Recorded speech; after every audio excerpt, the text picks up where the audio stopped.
When the girl was asleep, her biological parents threw her into the oven.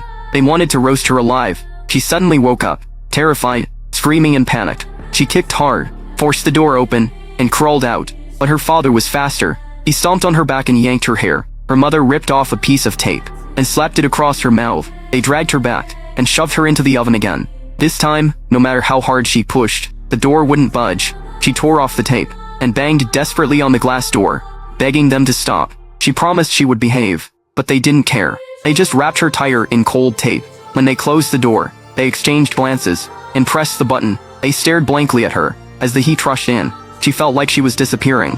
Then the door suddenly flew open. A police stormed in. They saw her trapped inside. Jenny rushed over and cut the tape. She saved the girl. The girl broke down crying in her arms. But her parents weren't giving up. One officer grabbed her father by the neck. The fridge shattered in the struggle. Her father's face contorted in agony. Her mother collapsed. Eventually both were arrested.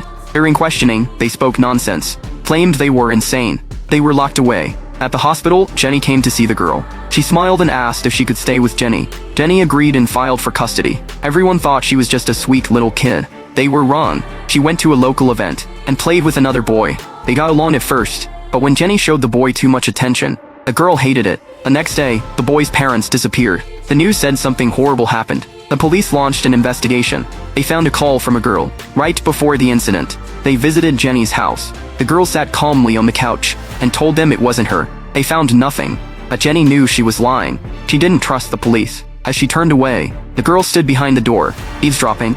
Jenny started getting suspicious, so she asked her boyfriend to test the girl. He was a psychologist, but during the session, he walked right into Jenny's setup. The girl asked what he feared most. He said wasps. He didn't realize that was the beginning of his nightmare.